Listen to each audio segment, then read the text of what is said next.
و سلم: السلام علیکم جماعه اهل اسلام. برادران گرامی، روز شریف آدینه را از برای جمیع شما تبریک و تهنیت میگویم و از درگاه خداوند متعال خواهش آن را دارم که پروردگار همیشه ما و شما و جمیع امت محمد صلی الله علیه و سلم را سربلند نگه دارد، در راه صراط المستقیم مستقرمان بدارد و پروردگار مکر دسیسه و فتنه دشمن را از ما دور سازد و به سر خودشان گرداند و خداوند ملت اسلامی را در جمیع عالم متفق گرداند تا اینکه حرمت عزت اخوتی اسلامی را رعایت نماید.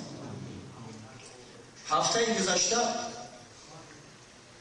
ما در موضوع شراب قریب که صحبت خود به آخر رسوندیم. اگر یادتان باشد در موضوع خمر بود، شراب و مواد مخدر، یک اندکش مانده بود قصه نماز خواندن حضرت امام اعظم بر جنازه شخصی که در حالت مستی از دنیا رفته بود. همه را گفته بودم براتون بیان میکنم، اما پیش خود اندیشه کردم اگر الحال ما همون قصه را که بسیار قصه جالب است اگر بیان کنیم با شرح توضیحش میترسم که با یک هفته دیگر میگذرد.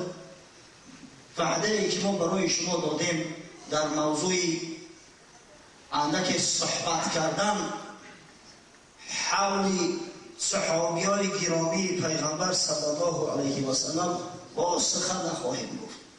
امروز واقعا احتیاج مردم ما به دانستن تاریخ اسلام از هر وقتی تبدیل شدیدتر است. باور کنید متاسفانه اکثر جامعه تاریخ اسلام خود، تاریخ دین عزیز خود، تاریخ ملت خود را واقعا نمیدونند و این با ثبوت رسید است که هر خلقی که تاریخ خود نمیدوند، تمدن خود نمیدوند، او خلق، او مردم منقوط شدند.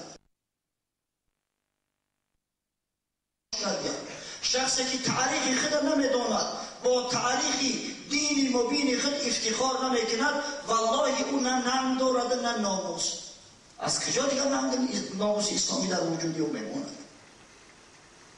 حتی من شاهد حال هستم که بعضی برادرایی که در میان مردم با علم و دانش و معروف هستند، در نظر دارم علمای همه جانبه را، هم دنیوی و هم بعضا دینی، با نام همدان معروف هستند. زنتاک شو میگن در زبان روسی، اما کرسوار و چینواردار را به یک لحظه حل میکنن میپرتویند. حتی شخصایی که بعضی سوالهایی را که برای مردم روس، برای مردم روسیه مشکل از جواب گفتن شد، اینا جواب میگن. اگر سوال شو کنی محاربه کولیکا و کشید گپت میزنن. کدام سوال؟ محاربه کریموال، محاربه برادینا، درباره جنگ‌های ناپلیون قصت میکنن که حربی و ترله هاش چکر با وقوع پیوسته، چکر در اوسترلیس ناپلیون شکست خورد و فلان و بیسمدان، خلال بلا و بطر هم میدونن. اما وقتی از تاریخ اسلامش سوال بکنی نمیدونن. شاید همین بدر و احد بدونن خلاص. چرا؟ زیرا که در زمان شوروی کوشش میکردن که تاریخ اسلام از برای مسلمانان مکتوم نگاه دارن، پوشانن، تا اینکه مردم از حقیقت اسلام باخبر نباشند. مردم منقوط کردن. امروز الحمدلله تمام شرایط مهیا شده است، کتاب ها دسترس است، امکانیت ها هست، اما مردم دیگه از خواندن ماندیم. کتاب زیاد دست خواننده کرد، بسیار جای تاسف است. همون کسایی هم که کتاب میخونن به حد متعصب هستن که نمیخونن که از همون دایره علمی خودشون یک ذره پاشنه فراتر بذارن. همین نشونه که حالت ما نیست چیست. در صورت ما ملت متمدن میگردیم، در صورت مردم دنیا ما را اعتراف میکنن که ما از تمام فنون با خبر باشیم. چی جای تاریخ اسلام، از تاریخ بشریت انسانیت ما باید با خبر باشیم. در غیر این ما میمونیم در همون جهالت اصلیانگی ما. از این خاطر میخواهم یک چند هفته را در موضوع صحبت تاریخ اسلام با شما برادرای عزیز سپری گردانیم. خاصتا تاریخ صحابیای گرامی پیغمبر صلی الله علیه و سلم و بالخصوص خلفای راشد رضی الله عنهم، نزدیکترین دوستای پیغمبر گرامی اسلام، شخصایی که تاریخ اسلام را به دست خود نوشتند، شخصایی که اسلام را در تمام عالم منتشر ساختند. میخواهم یک صحبت با شما داشته باشم. واقعا صحابیای پیامبر صلی الله علیه و سلم چون ستاره های فروزان هستند در آسمان ملت اسلامی.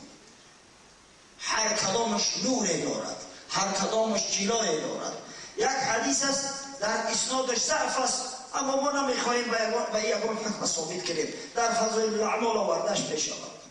حضرت صلی الله علیه و سلم فرموده است اصحابی کالنجوم، صحابیای من مثل ستاره ها هستند. فبأیه مقتدیتم اهتدیتم. پس شما ای مسلمانان به هر کدام از این صحابیات که اقتدا کنید هدایت مییابید. واقعا صحابیای پیامبر صلی الله علیه و سلم ستاره های درخشان ملت اسلامی هستند. خداوند متعال در اطراف حبیب خودش جوانمردترین بندگانش جمع آورده است. واقعا یک ضرب المثل روسی است، میگن скажи кто твой друг, скажу кто ты. تو بگو که رفیقت کی است، من میگم که دختت کی است. یعنی هر انسان میتوان که از همون حلقه مصاحباش، از حلقه همنشیناش تعیین نمود که معرفتش تا کدام درجه است، ننگ و ناموسش تا کدام درجه است، حتی ایمانش به کدام پایه میرسد. کند همجنس با همجنس پرواز. پس صحابیای پیامبر صلی الله علیه و سلم در مجموع کسایی هستند که او حضرت به چشم دیدن، صحبتی گوارای او را به گوشهاشان شنیدن، نه فقط به گوشهای سر، به گوشهای جانشان شنیدن، او را در ضمیر خود جا دادن، در اعماق بطون خود محبت رسول الله صلی الله علیه و سلم را پرورش داده و به دیگر مسلمانان و شاگردانشان و تابعین و تبع تابعین رساندند. امام احمد در مسندش، امام طبرانی در معجم کبیر و امام بزار در کشف الاستار از عبدالله ابن مسعود رضی الله عنه روایت میکنند ان الله نظر في قلوب العباد فاختار محمدا صلی الله علیه و سلم فبعثه برسالته. حضرت عبدالله ابن مسعود رضی الله عنه که فقیه امت اسلامی است میفرماید با درستی که خداوند متعال به قلب بندگانش نظر انداخت،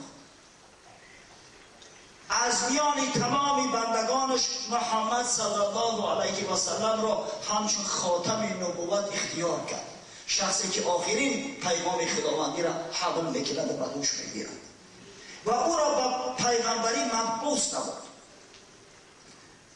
ثم نظر في قلوب العباد فاختار له اصحابه فجعلهم انصارا لدینه. بعد از اون میگوید باز در قلب بندگانش نظر انداخت و از برای حبیب خودش هم صحبت ها اختیار کرد، از برای حبیبش دوستا اختیار کرد و اونا را کمک کننده رسول خود و کمک کننده دین اسلام قرار داد.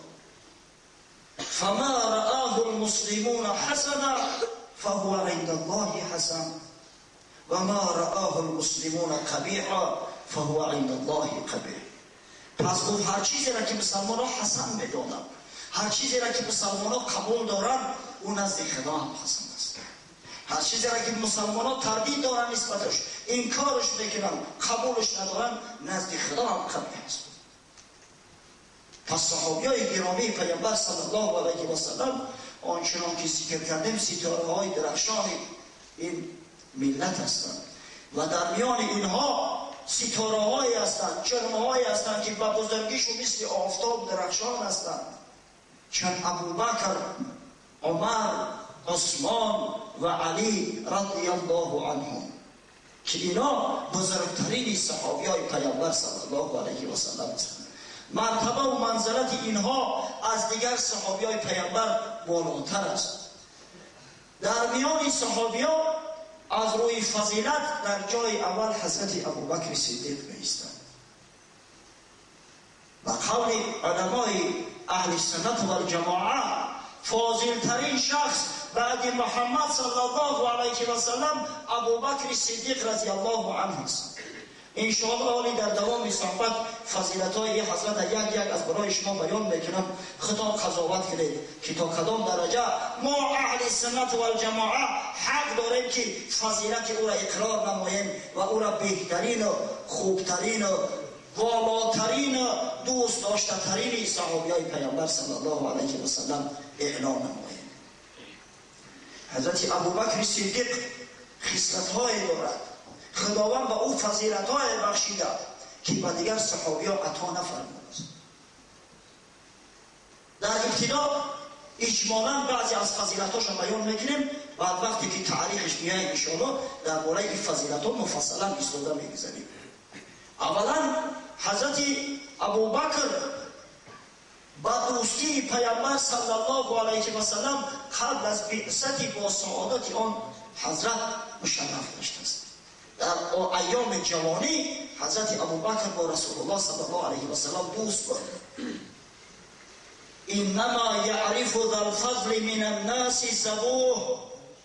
بزرگ میفرماید که این است جزی نیست که صاحب فضیلتان را از میان مردم صاحب فضیلتان میشناسند.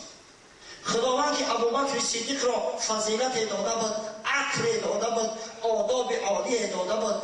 وقتی که در سیمای محمد صلی الله علیه و سلم هنوز قبل از بعثتش امانت میدید، جوانمردی را میدید، حقگویی و صدق میدید، دوست داشتن مردم مظلوم میدید، دوست داشتن طفلکا را میدید. هنوز قبل از پیغمبریش با او دوستی و رفاقت اختیار کرده بوده، از صمیم قلب را دوست می‌داشته، احترام می‌کرد، همنشینش بود. ثانیاً حضرت ابوبکر از میان مردان بالغ آزاد اول شخص است که دین مبین اسلام را از پیامبر صلی الله علیه و سلم قبول فرمود. واقعاً قبل از حضرت مادرمان بیبی خدیجه رضی الله عنها، دختران حضرت صلی الله علیه و سلم، حضرت علی کرم الله وجهه، زید ابن حارثه اسلام قبول کرده بودند. اما از میان رجال مردان بالغ آزاد اول شخصی که اسلام قبول فرمود حضرت ابوبکر است که وقتی با پیامبر امر شد از جانب خداوند و انذر عشیرت اقربین و انذر عشیرتک اقربین، بعد حضرت رسول الله صلی الله علیه و سلم حضرت وقتی که با ابوبکر مراجعه فرمود، ابوبکر هم در کلمه شهادت به زبان مفتخر به اسلام داشت. سوماً ابوبکر صدیق اول شخص است که با تبلیغ دین مبین اسلام و اجازه رسول الله صلی الله علیه و سلم پرداخت. قبل از اسلام ابوبکر اسلام فقط در اهل بیت رسول الله صلی الله علیه و سلم منحصر بود. کسی از غیر اهل بیت اسلام قبول نکرده بود. از زمانی که حضرت ابوبکر اسلام قبول کرد و تبلیغ شروع کرد، در اندک مدت فاضلترین جوانمردترین اشراف قریش و اسلام دعوت کرد و مشرف به اسلام گردانید.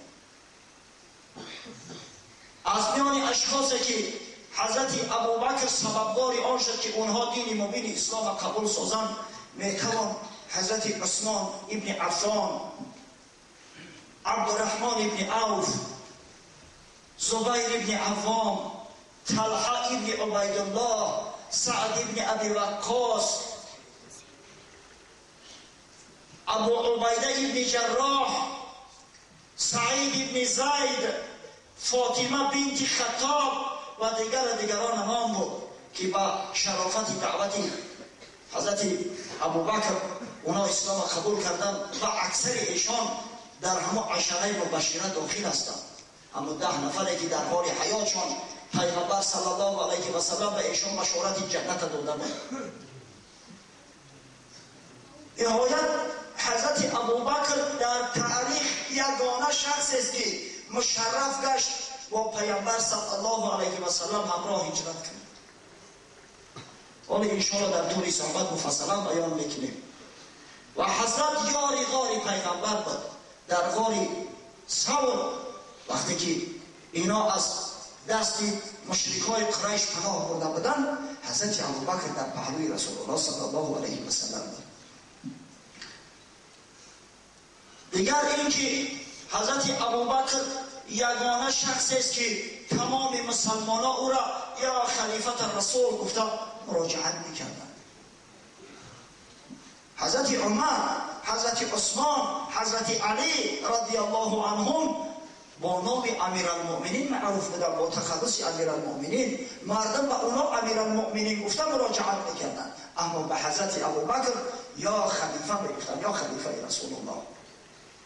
این عنوان حضرت ابوبکر است که خداوند او را مشرف کرده. دیگر آن که حضرت ابوبکر صدیق یگانه شخص است در اسلام که چهار پشتش مشرف به صحبت رسول الله صلی الله علیه و سلم داشته. چهار پشتش. پدرش مسلمان شده بود، مصاحب یکی از صحابیای پیغمبر محسوب میشود، ابو قحافه. خودی حضرت مسلمان بود. فرزنداش، پسراش، هم دختراش و نبیرهاش صحابیای پیغمبر صلی الله علیه و سلم هستند. چی نبیرهای پسری و چی نبیرهای دختریش. در اسلام غیر حضرت ابوبکر کسی نیست که چهار پشتش صحابی پیغمبر صلی الله علیه و سلم باشد. همه خدمتگارای اسلام باشد. و نهایت حضرت ابوبکر یگانه شخص است در طول تاریخ بشر که یک پیامبر مرسل و آن همچین پیامبر مثل محمد صلی الله علیه و سلم از قفاش نماز خوانده است. غیر ابوبکر در تاریخ هیچ مرد را خدا خلق نکرده است که یک نفر پیامبر از قفای او اقتدا کننده نماز خوانده. واقعا این بسیار یک شرف بزرگ است. انشاءالله ولی در موضوع خودش بیاید و صحبت بکنیم. قول امام ترمذی، قول امام بیهقی را که به ثبوت رسانیدیم اقتدا کردن رسول الله صلی الله علیه و سلم را با ابوبکر رضی الله عنه در نماز. این بود چند از فضیلت‌های صاحب رسول الله صلی الله علیه و سلم خلیفه رسول ابوبکر صدیق رضی الله عنه که به طریق فشرده از برای شما بیان کردیم. اکنون بیاید یک نظر و تاریخی بزرگوار اندازیم که کیست و چی کسی است، چی نام دارد، کی تولد شد، همراه پیامبر صلی الله علیه و سلم در اسلام چگونه قدم زد. البته که ما مفصلی بعد رفته نمیتوانیم، ما نمیتوانیم تمام واقعه و رخدادهای حیات او را بیان کنیم. اگر به این شکل صحبت کنیم قسم به خدا ممکن که 10 ساعت هم برای ما کفایه نکنه. از این خاطر همون جاهایی را که من لازم میدانم، جاهایی که واقعا انگیزنده و محرک محبت مسلمانان شده میتوانند و خود بس هم به شما میرسونم.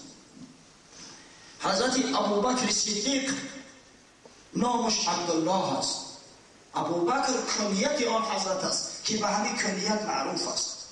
و از پس که خیلی رسول الله صلی الله علیه و سلم او را ابوبکر گفته مراجعت میکرد، از این لحاظ تمام ملت اسلامی با نام ابوبکر او را میخوانندش و بسیار کم شخصا یاد میشود که نام واقعی او را بدانند.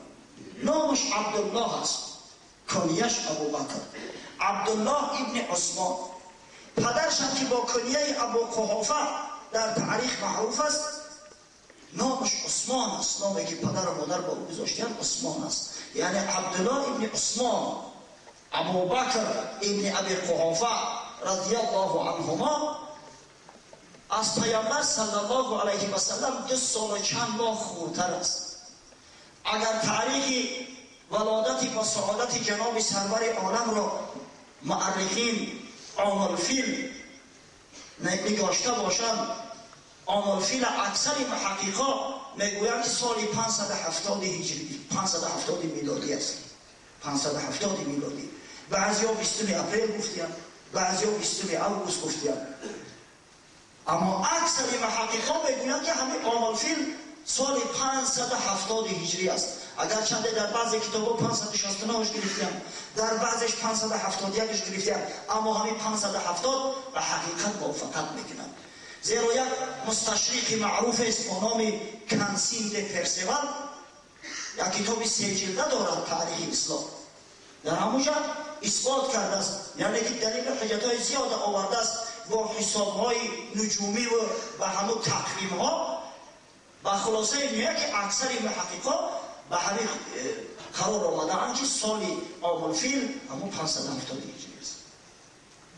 پس مادام که پیامبر صلی الله علیه و سلم در سال 570 هجری به دنیا آمده باشد، سال تولد حضرت ابوبکر صدیق 572 میلادی است. 2 سال چند ماه از حضرت خوبتر است.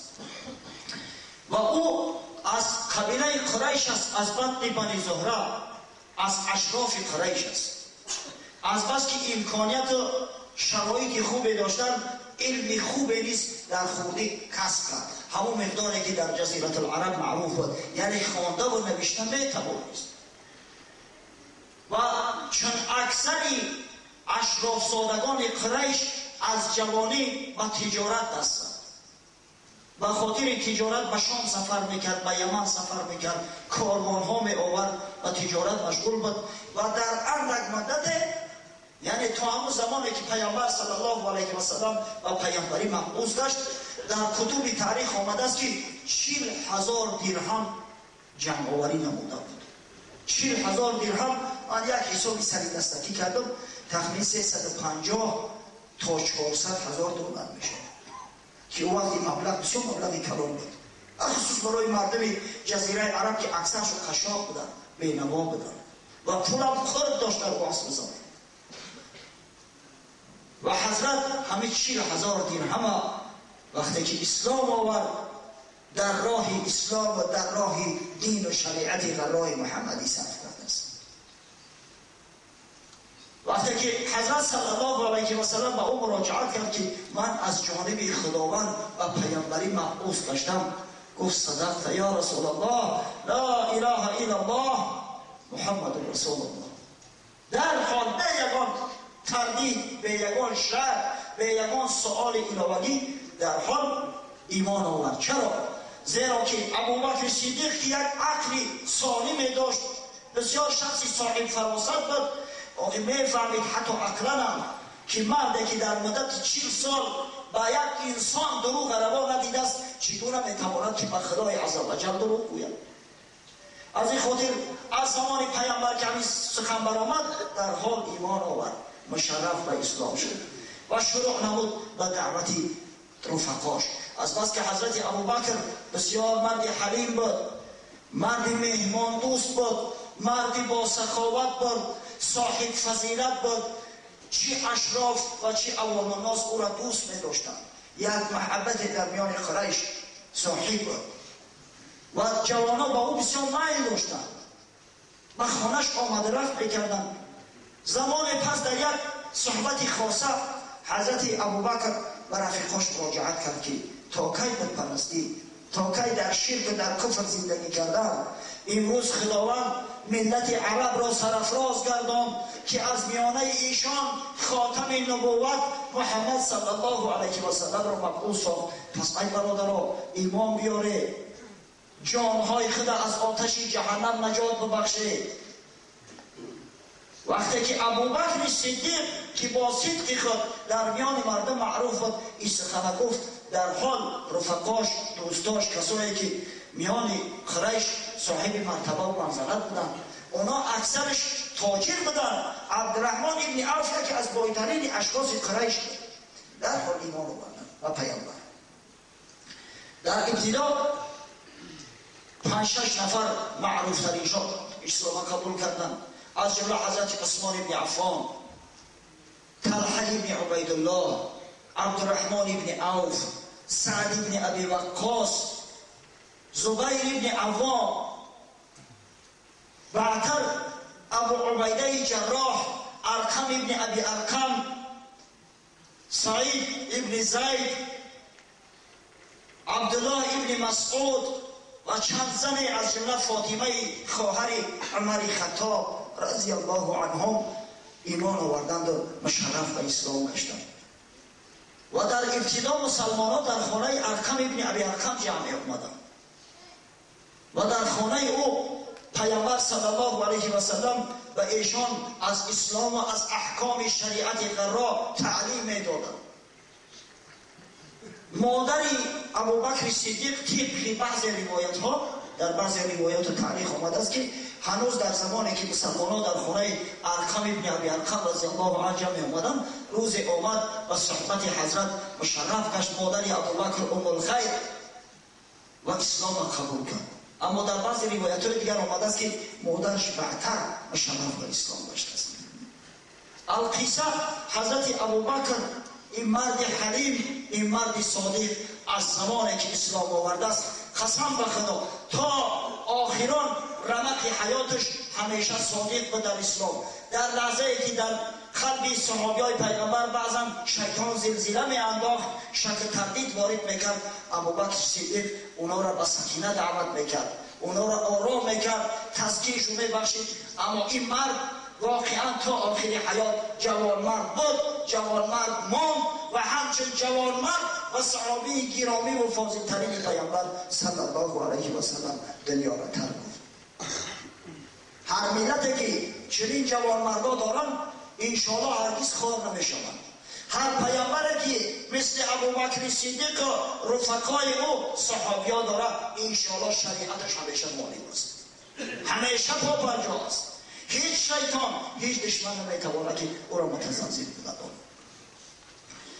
گفته که حضرت ابوبکر صدیق خدای تعالی مال فراوان داده بود و همین مال در اسلام صرف کرده است. از جمله چندین غلام‌هایی را که دین اسلام قبول کرده بودند و به سبب دین حق، قول حق، خواجگان بی مروت ایشان آنها را زجر عذاب میکردند، با پول ابوبکر خریده شده و آزاد گشتند. قصه حضرت بلال شما بسیار شنیده، بابای ایشان مفصلا ایرا نقل کرده است، در فتاواش است. انشاءالله ولی اگر پیش خود مقصد گذاشته ایم که وقتی که درباره تاریخ اسلام گپ زنیم، تاریخ حضرت بلال هم یک صحبت خاصه و الوحیده می شود. از این لحاظ در اینجا درباره آزاد شدن حضرت بلال و طریقه اسلام آوردنش من صحبت نمیکنم. صحبت ما حضرت ابوبکر است. وقتی که موضوع حضرت بلال در رسیده و انشاءالله مفصلا دیگر صحبت میکنیم.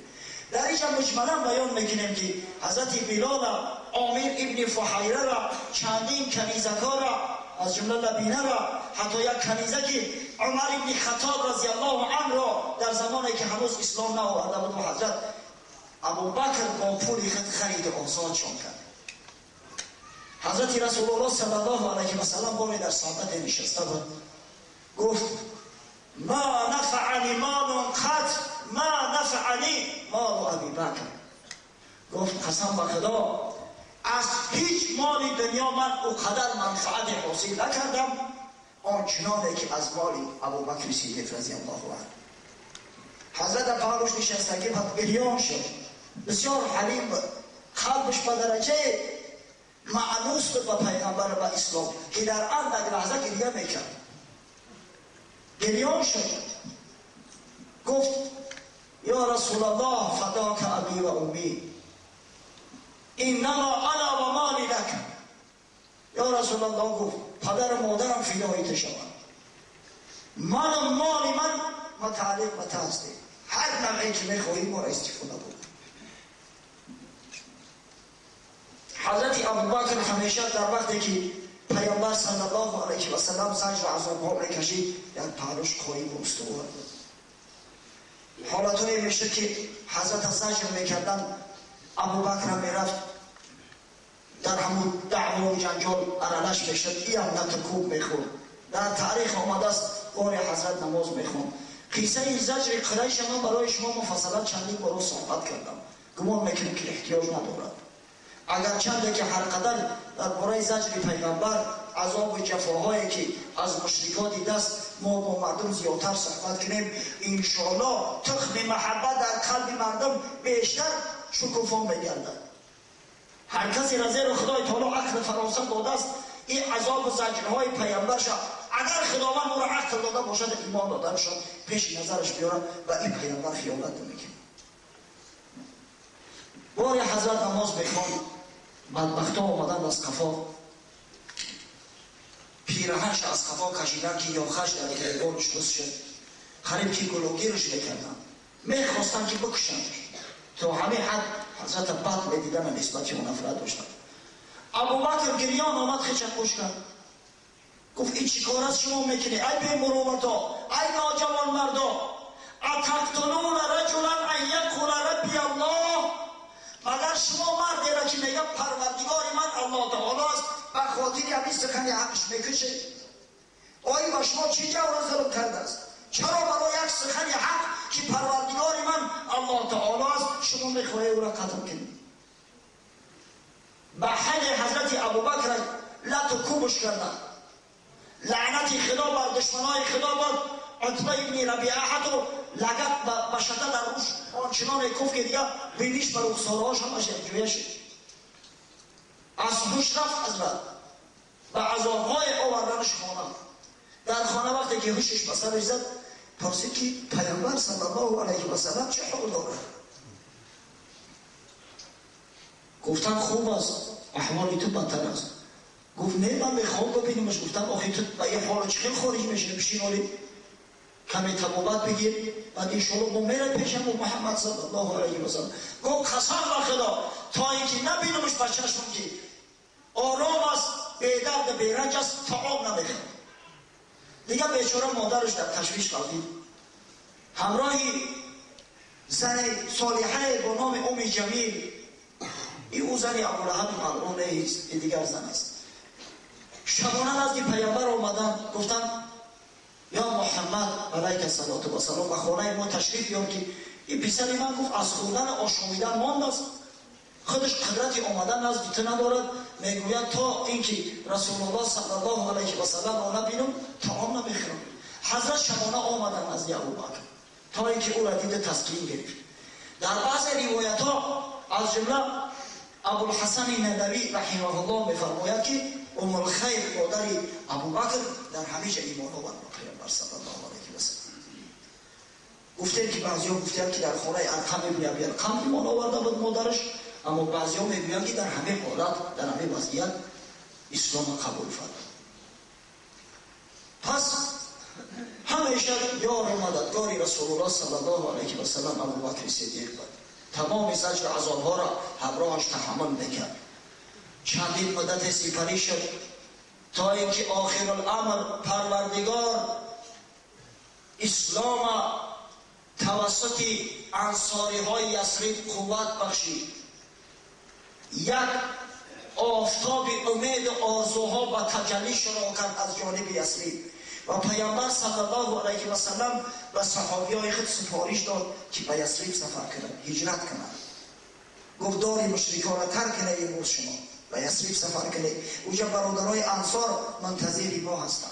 انشاءالله با کمک ایشان یک دولت اسلامی را طرح ریزی و پایه‌گذاری میکنیم و انشاءالله اسلام از یثرب و تمام عالم منتشر میکنیم.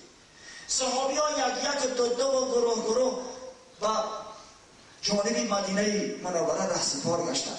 حضرت ابوبکر شب آمد پیش پیامبر صلی الله علیه و سلم که یا رسول الله اجازه هست که ما هم جانب یثرب رویم؟ اما حضرت هر باره منعش میکرد.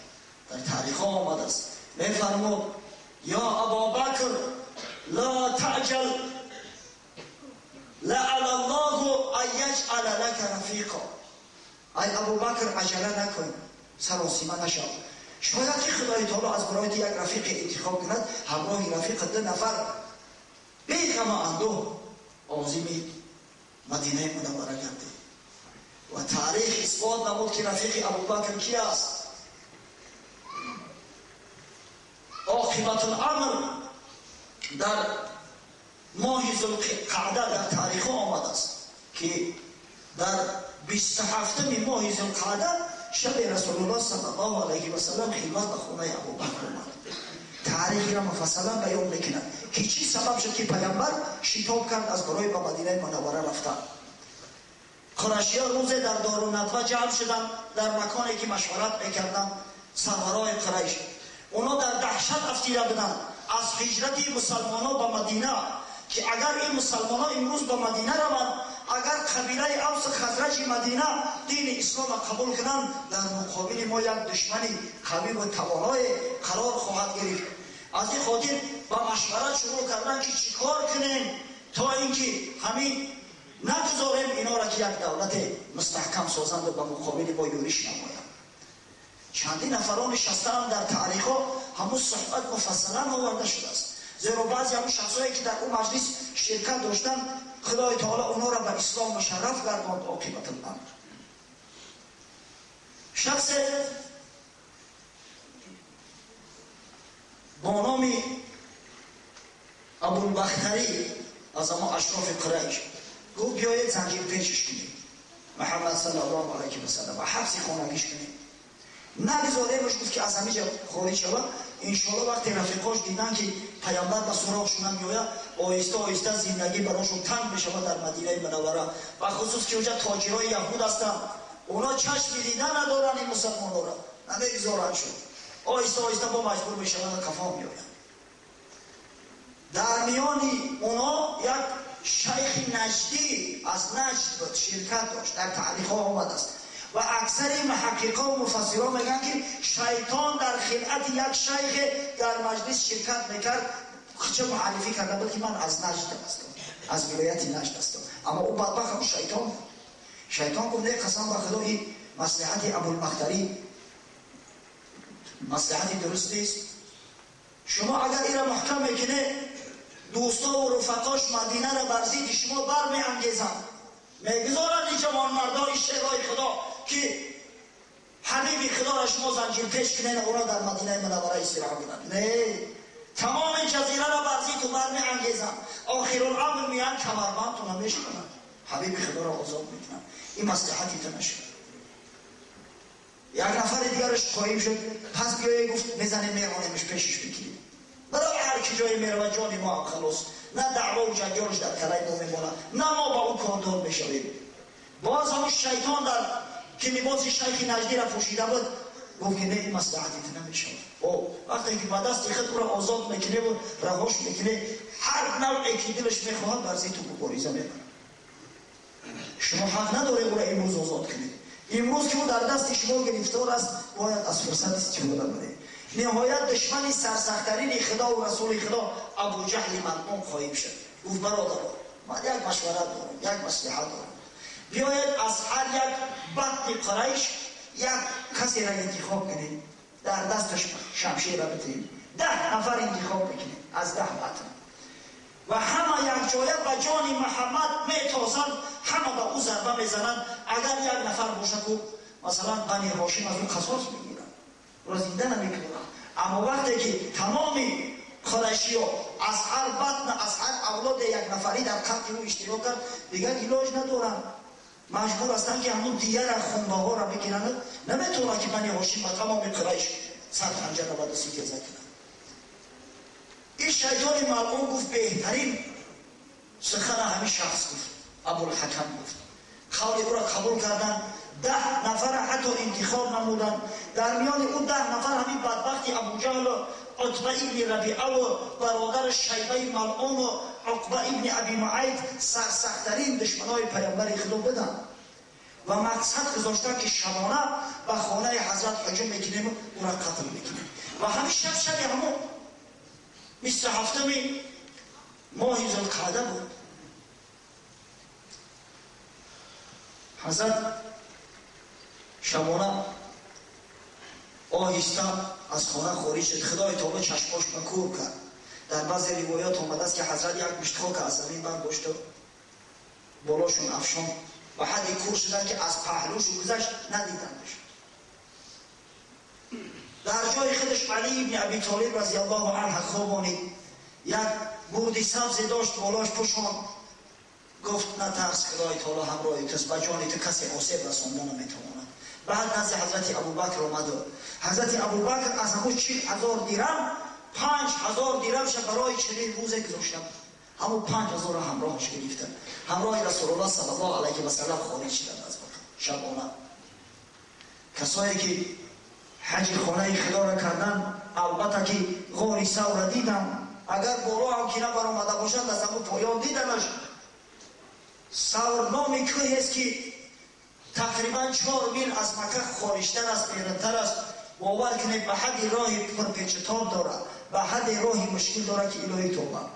حتی بعضی حاجیان در همونجا جان می‌بازند، به خاطر زیارت تماشا میروند، در همون راه وفات میکنند. بعضیش دیگر وقتی که دلشان قوت نمیکنه، همین خیلی حادثات زیاد میشه. بسیار مشکل است، چند کیلومتر لازم میآید به همون بالا شدن، همراه با همون کوه بالا شدن. میدانستند که وقتی که قریشی‌ها از خارج شدن اینا مرتفع شوند، البته که از قفاشون شخص میفرستند، حتی برای کشتن اینا هدیه ها اعلام میکنند، این عامها به مردم اعلام میکنند. از این خاطر شبانه هر قدر که قوت توانایی داشتن عازم همون غار شدند. شیخ ندوی روایت میکند که در راه حتی پاهای پیامبر صلی الله علیه و سلم کوفته و آزرده شد. حضرت ابوبکر با وجود آنکه نحیف بود، کم گوشت بود، در پشتوانش گرفت حضرت چند مقدار پیاده بودش. آمدن عاقبت الامر به همون جایی که با نام غار ثور معروف است، همونجا رسیدن. گفت یا رسول الله ذره درمی توقف که من که داخل شما ببینم. در آمد، تفتیش کرد، هموار کرد غار. در قصه آمده است مثلا مصنف رحیق مختوم شیخ مبارک فوری روایت میکند که 3 سوراخی دید حضرت ابوبکر. یک پره ایزاش در آورید، یک سوراخش محکم کرد و بعد از او 2 سوراخی دیگر به کفای پاش محکم کرد که مبادا یگان گزنده از اونجا خارج نشود. بعد از او گفت یا رسول الله داخل شود. حضرت که مانده شده بود در آمد، سرش در بالای زانوی یاری غاری خود گذاشته خواب کرد. در همین لحظه امام رزین روایت میکند همین حدیث با اسناد، البته در اسنادش یک ضعفی اندکی هست، اکثر همین روایات تاریخی در اسنادش اندک ضعف دارد. روایت میکند در مشکات شریف هم همین حدیث آمده است که چیز پای ابوبکر صدیق گزید. از شدت درد اشک در چشماش حلقه میزد، اما صداش نبرآورد که مبادا پیامبر صلی الله علیه و سلم خوابش ناراحت نشد. اشکاش در روی مبارک حضرت چکید. سرش برداشت، گفت چی شد یا ابوبکر؟ گفت یا رسول الله چیز پا گزید. حضرت آبی دهنش گرفت، کفی پای رسول الله حضرت ابوبکر و همون کفی پاش و آبی دهانش مالی تا اینکه خدای تعالی اندک درد او را تسکین بخشید. این افسانه نیست برادران. امام رزین این را به اسناد روایت کرده است، همین قصه غار و گزیده شدن پای حضرت ابوبکر. بعضی مصنفان نقل میکنند متاسفانه امروز بعضی جوانای ابله ما و دعوا میکنند که شما افسانه نقل میکنید. این افسانه نیست، این قصه های تاریخ پیامبر ما و شما هستند. قصه غار و رفاقت حضرت ابوبکر صدیق در غار با رسول الله صلی الله علیه و سلم در قرآن عظیم شأن آمده است. در آیه 40 سوره توبه خداوند متعال میفرماید استعیذ بالله الا تنصره فقد نصره الله اذ اخرجه الذين كفروا ثاني اثنين اذ هما في الغار اذ يقول لصاحبه لا تحزن ان الله معنا. الآیه خداوند میگوید که اگر ای مسلمانان و ای مردم، ای بندگان من، اگر شما حبیب مرا کمک نکنید، خداوند خودش این را نصرت میکنه. خداوند خودش کمک میکنه. این یک کمک کننده بزرگی چون الله تعالی دارد. و بعد از اون قصه همین غار کرد که وقتی که مشرکای بدبخت او را خارج کردن از مکه، یعنی با سبب زجر و تعدی مشرکا حضرت از مکه خارج شد. ثانی اثنین بود، دویم نفر همون 2 شخصی بود که در غار بودن و حضرت ابوبکر صدیق رفیقش با در اونجا تسکین میبخشید. لا تحزن یا ابوبکر، ای دوستی من تو محزون نشو، این الله معنا، خداوند همراه ماست، چرا تو محزون میشی؟ خداوند پشت پناه ماست، نگاهبین ما پشت میکنه. تمام مفسرین کرام از اهل سنت و جماعت و در معروفترین و مشهورترین کتب اهل تشیع نیز کسی خلاف ندارد که همون دوم شخصی که در غار بود، یعنی که رفیق پیامبر صلی الله علیه و سلم ابوبکر صدیق است. چند از تفسیرهای معروف اهل تشیع من نظر کردم، از جمله تفسیر المیزان طباطبایی را، تفسیر امثال و دیگران را، در همش آمد از کسی خلاف نداره در این مسئله. ببینید این شخص حضرت ابوبکر صدیق فضیلت دیگرش در این است که خدای تعالی او را توصیف میکنه در قرآن، یار صاحب پیامبر خود صلی الله علیه و سلم میخونه. چنین شخصی بزرگی بود. همت او گشت ملت را چو ابر، ثانی اسلام و غار و بدر قبر. حضرت علامه اقبال لاهوری میفرماید که همت این مردی بزرگ، همت این جوان مرد همچون یک ابر بود که برای ملت اسلام رحمت بارانی.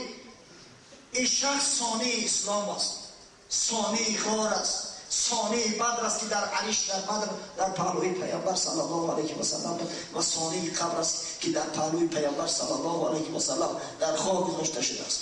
چنین جوان مرد است حضرت ابوبکر صدیق.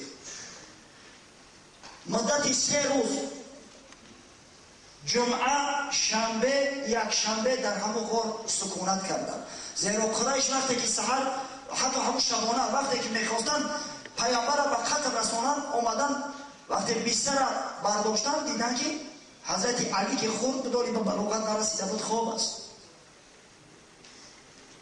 از پیامبر سوالش کردن، گفت نمیدونم. خارج شدن با ترس هراس خانه ابوبکر صدیق آمدن، در کوفتن. اسمای دختر حضرت ابوبکر در بروشان باز کرد، پرسیدن که پدرت کجاست؟ گفت نمیدونم، قسم به خدا شب به خانه نبود. ابو جهل ملعون لعنت خدا بر او یک مشت به زن فرو کوفت. این دشمنای خدا نامردن، جوان مردی ندارن. یک دخترک که هنوز آن شوهر نکرده بود، یک مشت بروش فرو کوفت. بعد از او انعام اعلام کردن 100 شتر ماده برای هر یک نفرش، خواه زنده و خواه مرده. گفتن کسی همین 2 کس میارن برای هر یک نفرش 100 شتر انعام میگیرن. بعد شروع کردن از قفاش با جستجو. بالای همون که هم بر آمدن. خدای تعالی از بس که چشماش نکور کرده بود از بالای غار گذاشتن. حتی حضرت ابوبکر به تهلوکه قاطید گفت یا رسول الله یا را ببین، اگر یک نفرش همین قدماش نظر اندازد ما او را میبینم. حضرت در جواب فرمود، در صحیح بخاری آمده است که یا ابوبکر ما ظنک باثنین الله ثالثهما. گفت ای ابوبکر، در حق 2 نفره که سوم اونا خداست، محافظ اونا خداست، تو چی گمان داری؟ تو گمان داری که خدای تعالی دوستای خودش آشکارا میکنه؟ نه، قسم به خدا لا تحزن این الله معنا، هرگز محزون نشد، اینا هرگز ما را نمی‌یابند، خداوند همراه ماست. بعد 3 روز، در همین مدت 3 روز، یکی از همون غلامای مسلمان که در عذاب و مشقت گرفتار بود، عامر ابن فحیره رضی الله عنه، و حضرت ابوبکر او را آزاد کرده بود و این به خاطر شیر و پشم گوسفندای ابوبکر، یعنی در عوض همه اجره گوسفندای حضرت ابوبکر نگهبانی میکرد، شبانه گوسفندا را به نزد ابو غار میراند تا اینکه از شیر گوسفندا استعمال کنند. حضرت وقتی که 3 روز گذشت، نهایت روز دوشنبه در 2 شتر سوار شدند. یک نفر مشرک از اعراب راه بلد اونا شد با راههایی که نامعنوس بود، مردم به او راه ها نمی رفتن، کاروان از او راه ها نمی گذشت. حضرت همراه ابوبکر صدیق به مدینه منوره ساق سالم آورده رساند. در این بین قصه های عجیب و غریب گذشته است. یک مرد با نام سراقه ابن جعشم که پیگیر بود، از شیردلای عرب بود، وقتی شنید درباره این انعام گفت قسم به خدا پیداشون میکنم، لااقل یک نفرش پیدا میکنم. و از خفاشو ایزی پا را گرفته آمد آخر الامر به حد نزدیک شد که شناخت شد. اسب دوام خدمت خدای تعالی اسبش پیش پا خورد، از بالای اسب ما در زمین زد. شخصی که در بالای اسب کلان شده است. این اعرابی بادیه همه از خودی همه از سوار در بالای اسب هستن. در تعجب من که در راه راست چی نمیشد که من از اسب پلتیدم. بار دیگه باز سوار شد. اسب تازون با همه اسب لغ شد پلتی در زمین. بار سیم پاهای اسبش در زمین فرو رفت و این پرداختش از بالا اومد در ته. فهمید که اینجا چی سیری هست، از همون دور صدا کرد. گفت قسم به خدا از من خوف نبرای، من در جان شما آسیب نمیرسون، فقط من میخواهم که شما اثبات کنید که من شما را دیدم. مقصد یک وثیقه بنویسید که من به شما رسیدم، شما را دیدم. حضرت نزدیکش اومد گفت یا سراقه، زمان میشود که تو لباسای کسرا پادشاه ایران در تن میگیری. این در تعجب زد که ما کجا و کسرای پادشاه ایران کجا. یک آدم بگم که زمان میشود که تو جای پرزیدنت امریکا بوشا میگیری یا تاجیکا بگم قبول میگیرم. یک عربی را که مشهور از کسی نمیشناسش پیامبر اونا بشارت داده که زمان میشود که تاجی مکلل مرصع اطلاعی کسرای نوشیروان در بالای سمیت گذاشته میشه. باورشم نآمد. قدرت خدای تعالی وقتی که یزدگرد سه فرار کرد از پایتختش مدائن، وقتی که با تصرف مسلمانان در اومد دیگه ایترسی جان یزدگرد لباساش هم خدیش نگرفته بود، تاجش و لباسای فاخرش در همون بالای تختش گذاشتش دادیم. و سعد ابن ابی وقاص اونا را به نزد حضرت عمر فرستاد. حضرت او سراقه را پیدا کرد، از مکه سراقه ابن جان شما آوردن، موسیقی چیدن و آورد تاج در سرش گذاشت و همون لباس فاخره پادشاهی عجمی را پوشاند. گفت یا سراقه اگه باورت آمد، دیدی که ما پیروی چی بزرگواری را میکردیم، دیدی که شما یک زمان با چی بزرگواری دشمنی میکردیم. سراقه گریان شد. این یکی از معجزه های رسول الله صلی الله علیه و سلم است که آشکار میشه. و به همین طریق همیشه این دو یاریغان رسول الله صلی الله علیه و سلم همراه با دوست عزیزش حضرت ابوبکر صدیق و مدینه منوره رسیدند. انشاءالله صحبت رو طول کشید. در همیشه سخن خود به پایان میرسونیم. یک نظم انشاءالله از براتون قرائت بکنیم و بعد باقی مانده صحبت با به هفته آینده انشاءالله این صحبت ها مفصل هستند.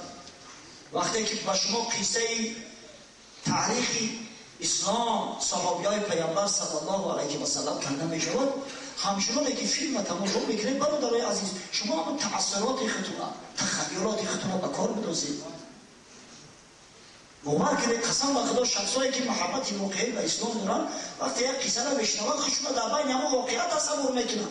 همون چقامی که از چشم انسان میریزد در همین صورت میریزد. تصور میکنن که این چه عذاب و مشقت‌های پیامبر متحول داشته است که امروز ما صاحب عقیده راسخ گشتیم، صاحب این دینی بزرگ گشتیم، صاحب این شریعتی غرا گشتیم که امروز تمام دنیا به ما حسد میبرد. امروز از سایه مسلمان، از لا اله الا الله گفتن مسلمان دنیا همه در تشویش است. علامه اقبال لاهوری یک نظم دارد در وصف ابوبکر صدیق رضی الله عنه میفرماید من شب صدیق را دیدم به خواب، گرز خاک راه او چیدم به خواب. یک شب میگوید حضرت ابوبکر صدیق در خواب دیدم، گرز خاک راه او چیدم به خواب. در حال با خدمتش مقصد شتافتم و پای بوسه شتافتم. آن امن الناس بر مولای ما، آن کریم اول سینای ما. صدیقی که امن الناس است بر مولای ما، صدیقی که پیامبر صلی الله علیه و سلم فرموده است این امن الناس علی فی صحبته و ماله ابوبکر. بعد راستی که امین‌ترین شخص، امین‌ترین شخص، نزدیکترین شخص و صحبتش و مالش و من ابوبکر صدیق است. ولو اتخذت خلیلا لاتخذت ابابکر خلیلا. حضرت میگه اگر من یک خلیل برای خود انتخاب میکردم، دوست نزدیک، البته که حضرت ابوبکر صدیق خلیل انتخاب میکردم. ولکن اخوة الله و مودته، اما خداوند ما را هممون برادر اعلام کرده است. اخوت اسلامی و مودت را در میان مردم اعلام داشته است. همتی او گشت ملت را چو ابر، ثانی اسلام غار و بدر قبر. گفتمش ای خاصه خاصان عشق، عشقی تو سرمطلع دیوان عشق. و او مراجعت کردم که یا محبوب ترین دوستان محمد صلی الله علیه و سلم، ای کسی که در محبت خدا و محبت رسول اینقدر پافشاری کرده ای.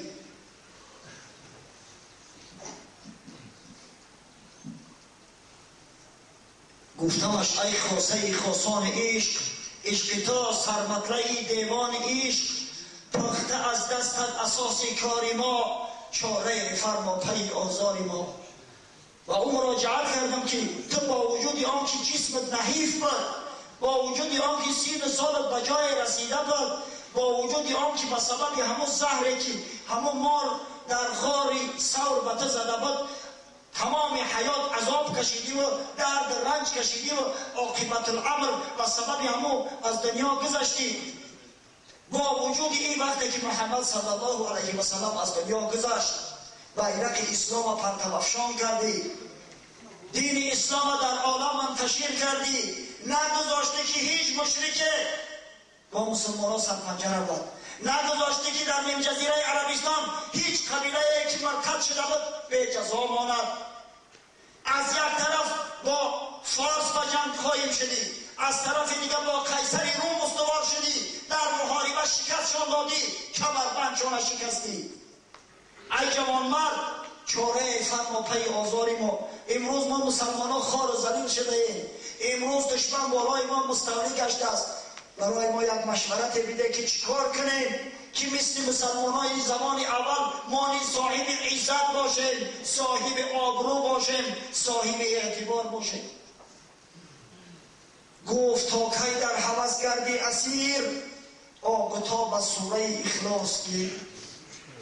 گفت سبب ضعف شما آن است که شما اسیر هوا و هوس دنیا شده. آخی برای شما را همین سوره اخلاص کفایه است. شما از سوره اخلاص، از قل هو الله احد باید آبتاب بگیره. این که در صد سینه پیچد یک نفس، سیر از اسرار توحید است.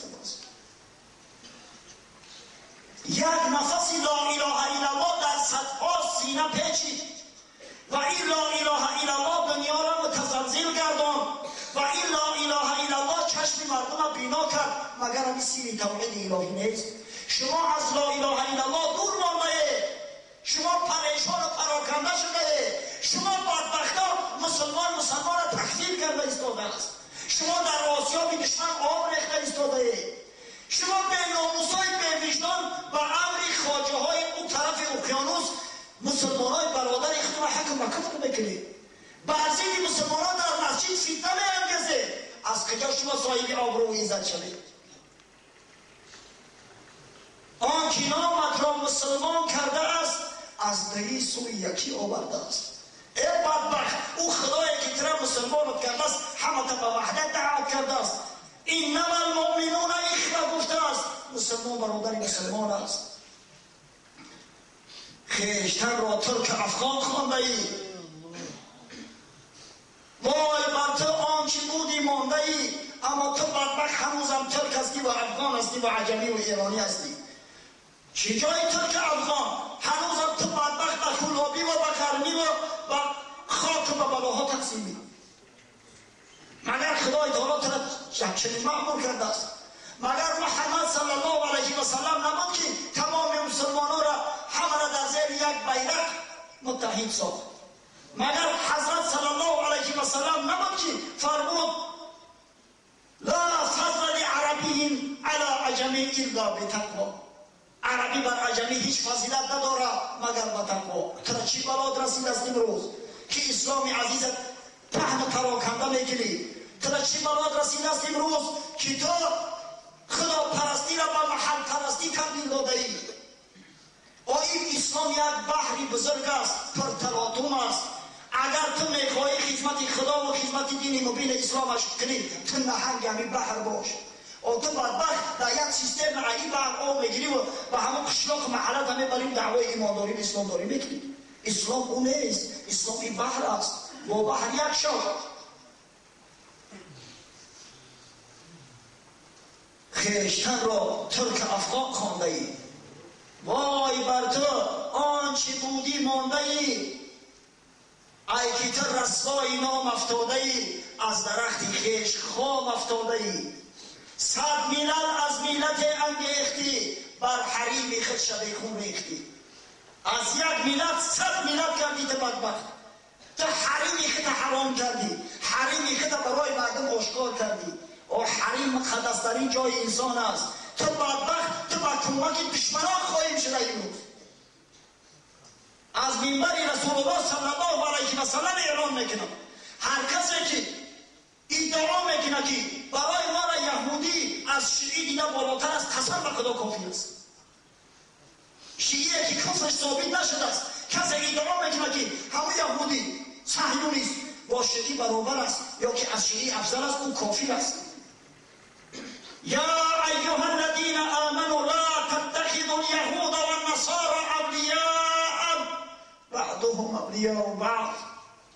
ای مسلمانا، شما یهود و نصرانی را به خود رفیق گرفته و بر ضد مسلمانای خود مبارزه نبرید. ای بدبختان، اونا با هم دیگر رفیق هستند. فمن یتوله منکم فانه منهم. هر کسی از شما با اونا دوستی را اختیار بکنه، از همونا است، از زمره همونا است. امروز چه احوالا میبینه؟ امروز مسلمانان را بدل نگیر تقسیم کردی، هم دشمن ها و هم جنگ نظام میدوزن، از دور از ثمرش استفاده میبرن. یک گروه 100 بچه ها را در اینجا کش انداختیم، تمام اهل تشیع حکم و کفر میکنن. یک گروه 100 بچه های دیگر را در اونجا در اروپا امروز یک شبکه تلویزیونی با پلیس صهیونیستان ساخته شده است با نام سلام. هر کسی پرونیست که انتظار نداره بدونه یک تیوی سلام است که لعنت خدا بر اینا 24 ساعت در یک شبانه روز بالای اهل سنت بر جماعت طعنه و ملامت میریزند و تهمت میکنند. اونا کیا هستند؟ همون را با پلیس صهیونیستان ساخته شده. هر کسی که با کشکش دشمن پای برادر مومنش میگذد، قسم به خدا نزدیم از سگ است، از سگ بتر است.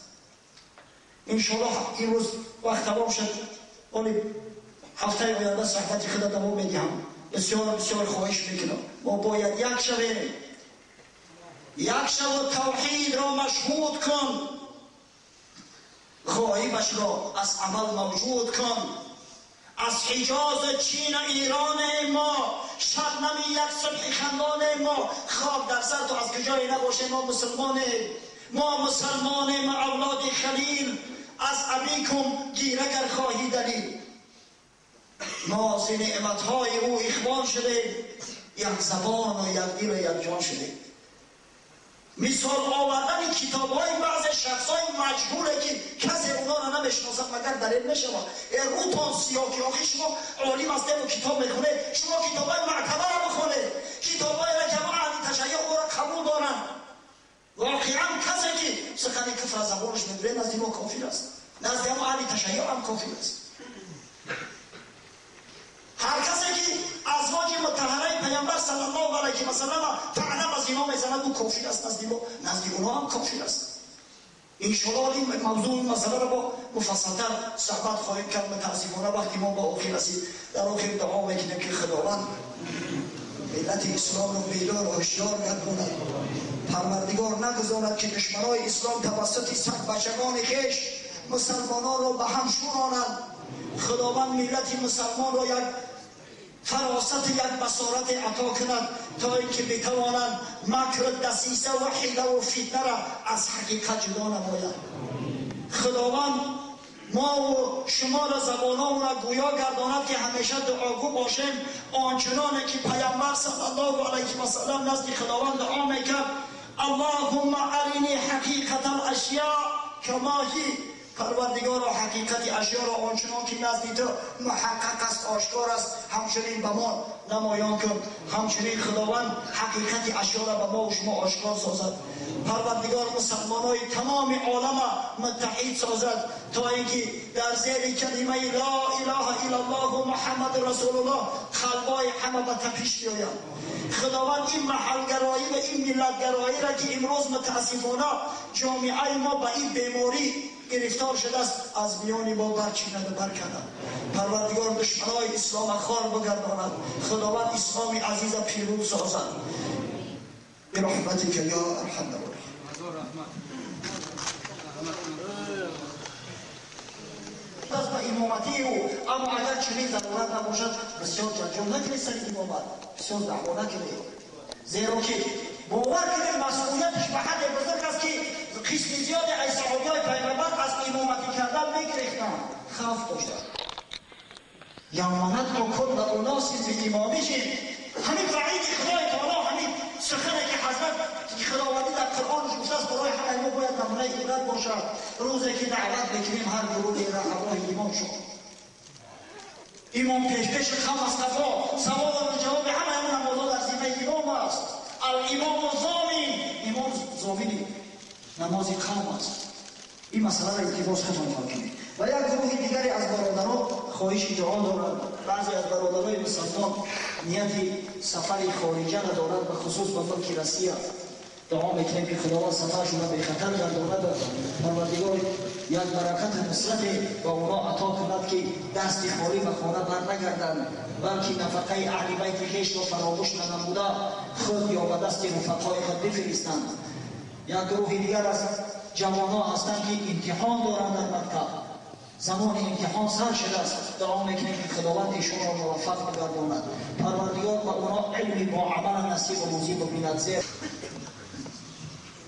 بالله من الشیطان الرجیم. بسم الله الرحمن الرحیم. الحمد لله الواحد الاحد الفرد الصمد الذي لم يلد ولم يولد ولم يكن له كفوا احد. الصلاة والسلام على من يسمى في السماء بأحمد وفي الأرض بأبي القاسم مصطفى محمد صلى الله عليه وسلم وعلى آله وأصحابه وأزواجه وذريته إلى الأبد. السلام عليكم برادران اهل اسلام. در ابتدا روز شریف آدینه را که ببینید، با روزی که شب آن شب معراج پیامبر صلی الله علیه و سلم است، توأم آمده است. از برای جمیع شما تبریک و تهنیت میگویم و از درگاه خداوند متعال تمنای آن را دارم که خداوند همیشه شما را سربلند نگه دارد. پروردگار خیر دنیا و آخرت را نصیب و روزی شما گرداند. پروردگار در خاندانتان برکت زیاد نازل سازد و خداوند این راهی را که ما و شما اختیار کرده ایم، راه صراط المستقیم، در همین راه همیشه ما و شما را پایدار و استوار نگه دارد. آمین. واقعا روز جمعه بزرگترین روزهاست. روز جمعه روزی سعادت و خوشبختی مسلمانان است. هر کسی که مسلمان واقعی است از برای او روز جمعه بهترین روز هاست. در این روز باید که نسبت دیگر روزها طاعت عبادت خدا را بیشتر سازیم. در این روز باید به پیامبر صلی الله علیه و سلم بیشتر و زیادتر صلوات فرستیم. انشاءالله این مایه خوشبختی ما در دنیا و سبب نجات ما فردا روز قیامت خواهد گشت.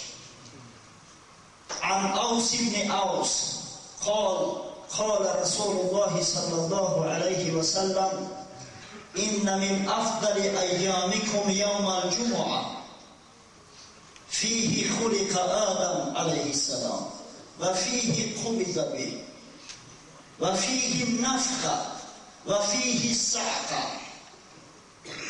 فاکثروا علی من الصلاة فیه فإن صلاتكم معروضة علی.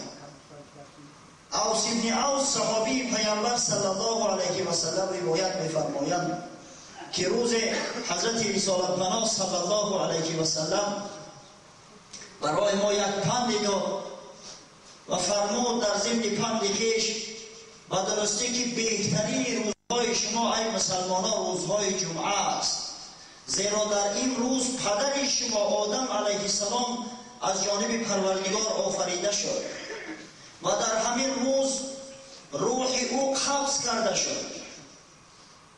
امروز روز است که در قیامت در همین روز جمعه قایم می شود و روز جمعه روز است که خدای تعالی تمام بندگان خویش را به حشر می‌گرداند. پس در امروز بر من صلوات زیاد فرستید، زیرا که صلوات شما بر من عرض کرده می شود. این سخن پیامبر امام شماست. مرد از میان مردم قایم شد، گفت یا رسول الله کیف تعرض صلاتنا علیک و انت عرمت یا ارمت یعنی بلیت. گفت یا رسول الله چگونه صلوات ما بر تو عکس کرده می شود در صورتی که تو وقتی از دنیا گذشتی بدنت می پوسد و خاک مبدل می گردی. آنچنانه که متاسفانه امروز یک گروه برادرای گمراه ابله ما ادعا میکنند که بعد مردن دیگر دعا کردن به سوی پیغمبر و توسل جستن به پیغمبر چی فایده دارد مادام که اون مرده است جسمش پوسیده است فلان و بسمنان. همین مردم همین سوال کرد که یا رسول الله صلوات های ما چقدر به تو عرض کرده می شود در صورتی که جسمی تر خاک میخورد میپوسد. حضرت فرمود ان الله حرم علی الارض ان تأکل اجساد الانبیاء. خداوند گفت بر زمین حرام گردانیده است خوردن جسدی پیغمبران. حدیث را ابن ماجه در سنن خویش روایت میکند و امام حاکم در کتاب المستدرک علی صحیحین به شرط امام بخاری روایت کرده است و امام ذهبی در تلخیص با امام حاکم موافقت کرده است. یعنی حدیثی صحیح است. برای ما همین مقدارش کافی است. سفسده هر بی‌معنی برای ما هیچ وجهی ندارد. پس در امروز باید ما و شما صلوات بر محمد صلی الله علیه و سلم بیشتر و زیادتر ارسال داریم. ما 3 جمعه درباره فضیلت‌های حضرت ابوبکر با شما صحبت کردیم و عاقبت الامر به هفته گذشته که هفته 3 بود شروع کردیم و غزوه‌ها و لشکرکشی‌های مسلمانان در زیر سرپرستی و حکمرانی حضرت ابوبکر و جای رسیدیم یادتان باشد که اگرچند که وضعیت بسیار متشنج بود، شدید بود، زیرا که تمام جزیره العرب و پا خسته بود، بعضیان مرتد شدن بعد امام قبول کردنشان، بعضی های دیگر که اصلا منافق بودن بر دروغ خود مسلمان میگفتن باز به همون کفر نفاقی خود برگشتن. بعضی های دیگر اگرچند که ایمانهای خیش رو حفظ کرده بودن اما نمیخواستن که زکات و مرکز اسلامی و حکومت مرکزی تسلیم فرمایند. تمام جزیره العرب به شور آمده بود. بر زمین یک چند نفر بدگوهرها دعوای نبوت پیغمبری نیز کردند و مردم گمراه و جاهل متعصب از صفای اونا رفتند. در چنین یک حالت و وضعیتی که واقعا پرآشوب بود، اول عملی که حضرت ابوبکر صدیق رضی الله عنه انجام داد فرموده پیامبر محبوب اسلام است صلی الله علیه و سلم که همون لشکری را که پیامبر صلی الله علیه و سلم قبل از وفات خود مجهز ساخته بود و سروری لشکر را به اسامه ابن زید پسر زید ابن حارثه رضی الله عنهما سپاریده بود. حتی به دست مبارک خود یک لیوا بیرقی را نیز بسته و به دست اسامه تسلیم کرده بود پیامبر صلی الله علیه و سلم. اما وقتی که حضرت به بیماری مبتلا گشت، لشکر هم دیگر منتظر ایستادن که عاقبت کار چی میشده باشد. اول اقدامی که ابوبکر صدیق خدای رحمت مغفرتش کند انجام داد، فرستادن همین لشکر بود به سوی روم.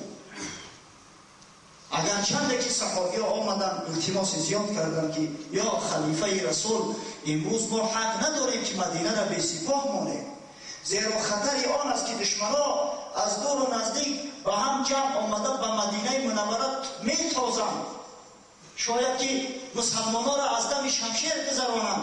مقصد اینا ناپاک است. چگونه ما رزمندگان خدا، قوت اساسی خدا به خارج مدینه میفرستیم؟ اما حضرت در کار خود قایم و استوار بود.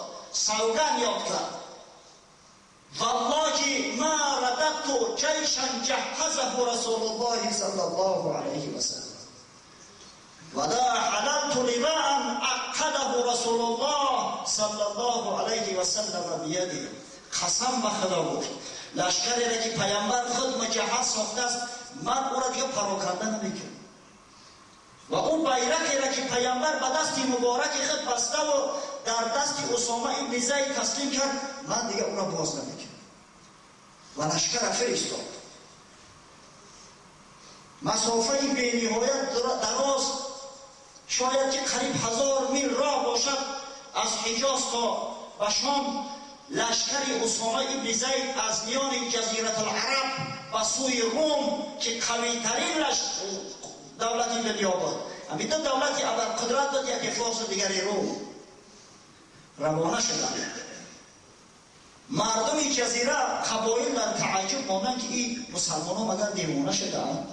جای آن که به محافظت خود کوشند، جای آن که شهر خود مستحکم سازند، اینها با وجود آن که تمام جزیره العرب، تمام قبایل غیر 3 موضع، غیر مدینه، مکه و طائف به مقابل اینا برخواستند، باز با روم میخواهند جنگ کنند. با اضطراب نگاه میکردن که عاقبت کار چه میشود. گفتن شاید ابوبکر قوه‌های زیادتر دارد، شاید کسی به مددش آمده باشد که اینقدر مغرورانه اعتنا به قبایل دشمن نکرده، از میان سینه جزیره العرب چون شیران مست عازم روم هستند. ببینه حضرت ابوبکر خدای تعالی که الهامش داده بود، به یک عمل 2 نشان رساند که اولا فرموده پیامبر خدا را انجام داد، ثانیا تمام قبایل را در دلش وحم و ترس داخل کرد که از این معلوم میگردد مسلمانان قوی میدیند مادام که چنین یک لشکری را به سوی روم سفر برمیکنند. اسامه با لشکر خویش داخل روم شد و در یک مبارزه با لشکری که قوت آنها، شماره آنها از مسلمانان قریب به چند زیاد بود، غالب آمد. باری اول در تاریخ لشکر روم شکست داد و پس گشت. فیروزمندانه در بالای اسب زید بن حارثه، در بالای اسب پدرش سوار، قصاص پدرش از رومیا ستانیده، با یک خوشبختی برگشتند و آمدند. واقعا خوشبختی مسلمانان حد و کنار نداشت، زیرا این آرزوی پیغمبر بود. حضرت خود میخواست که همون قصاص مته را از رومیها ستاند. در حرب مته عده از شخصان نزدیکی حضرت رسالت پناه صلی الله علیه و سلم شهید شده بودند، از جمله جعفری برادر حضرت علی پسرعمک پیامبر، از جمله زید بن حارثه پسرخوانده پیغمبر، از جمله عبدالله بن ابی رواحه یکی از انصاریا که با پیامبر صلی الله علیه و سلم به نهایت نزدیک بود، شاعر پیغمبر بود. اینا به شهادت رسیده بودند با شماره زیادی دیگری از مسلمانان. و چون لشکر اسامه به مدینه برگشت، ابوبکر صدیق رضی الله عنه در حال لشکر مسلمانان را، هر کسی که کارشایه بود، هر کسی که در دست تیغ گرفته میتوانست، به 11 گروه تقسیم کرد. 11 شخص را فرمانده تعیین کرد. به دست هر یک با دستای مبارک خود بیرق بسته و تسلیم نمود. لشکر البته که در داخل شهر جمع کردنش مشکل است، همون لشکرها را در نزدیکی مدینه، در حوالی مدینه جمع آوری میکردن. ابوبکر صدیق رضی الله عنه خودش میرفت وقتی که لشکر ابو سهل میکرد و به سرفرمانده تأکیدهای میکرد، چنان تأکیدهای میکرد که تا به امروز دیپلماتیای هر یک خشون و هر یک مملکت تشکیل میگیرند. برای او عصر زمان این سخنهای نو بود، زیرا مردم چنین سخنهایی را نشنیده بودند. تأکید میکرد که اولا از غضب خدا اندیشه کنید. این لشکرهایی که در زیر تصرف ایت هستند اینا برادرای دینی ایت هستند، خدمتگارای تو نیستند. این جوان مردا کسایی هستند که با تو پهلو به پهلو ایستاده با دشمنان اسلام، با دشمنان خدا و رسول خدا جنگ میکنند. پس احترام اونها را به جا بیار، مبادا که یگان ظلم تعدی از تو واقع نشود. دیگر این که وقتی که از جانب دشمن هر کسی نباشد، خواه اهل کتاب باشد، خواه از کفار باشد، از مشرکین باشد، فرستادگان به نزد تو آمدن، احترام اونها را به جا بیار، زیرا اونها نماینده هستند. آزار نده اونها را، با اونا خودت مذاکره کن، نگذار که با لشکری تو هم صحبت شود. شاید این فتنه‌گرای اما فتنه را برپا کنند.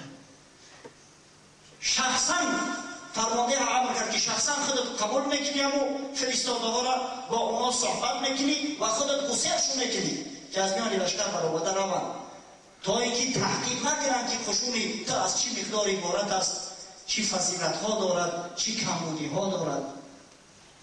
و دیگر اینکه فرمود که همیشه شبانه روزی تو باید در اطراف خشونت قراول داشته باشی، پاسبان داشته باشی.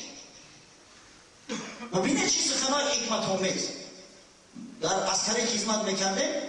برای هر یک بودم همون دو ساعت همون قراولی معین شده بود. اما حضرت ابوبکر گفت در اول شب ساعتاشون در آستر گذار، زیرا در اول شب شخص فشار است داره. اما وقتی که شب از نصف او طرف بشود، پاسبانا را تیز عوض کن، زیرا خوابشون میگیرن. در قسمت آخر شب شخص البته که خواب زیر میکند پخش میکند. و فرمود هر کسی را، هر پاسبانی را دیدی که در همون موضع خود، در جای پاسبانی خود در خواب است، در میان مردم یک گوشمال بیده، نه با اون مقدار که دیگر تماما دماغش بسوزه و از جنگ موند، بلکه یک گوشمال بیده که برای دیگران نمونه عبرت شود. به هر مملکتی که رسیده و فتح کرده به زنها و کودکان کاردار نشوید. شما ببینید چی یک سیاستی بزرگ است. در او عصر زمان تمام زنها و کودکان را همه را غلام میگرفتند. چی سخنهای بزرگی از زبانش جاری شد. پند اندرز بی نهایت زیاده و فرماندهان خود داد و اونا را روانه کرد به جنگ. گفتیم که در جزیره عرب شخصان پیدا شده بودند هنوز در زمان حیات پیامبر صلی الله علیه و سلم، در آخرهای حیات پیامبر، که ادعای نبوت و پیغمبری دروغین کرده بودند. این فرزندای شیطان از جمله یکیش با نام اسود عنسی یا انسی در یمن بود.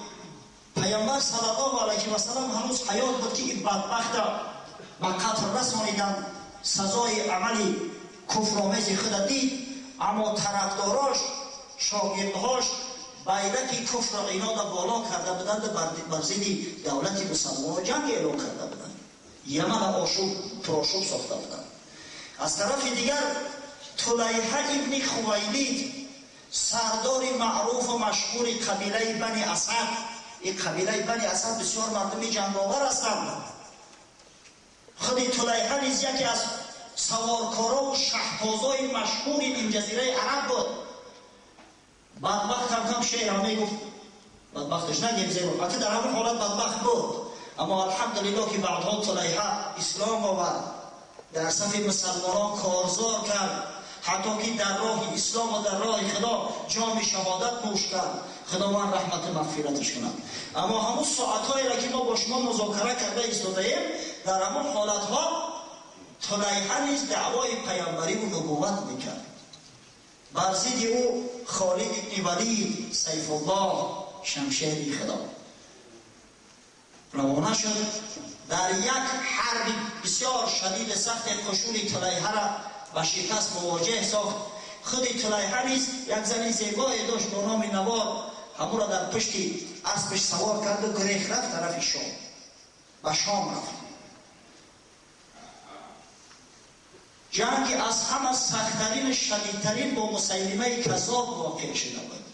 مسیلمه ای که در اون عهدی هنوز زنده بودن پیامبر صلی الله علیه و سلم بدبخت دعوای نبوت پیغمبری کرده بود.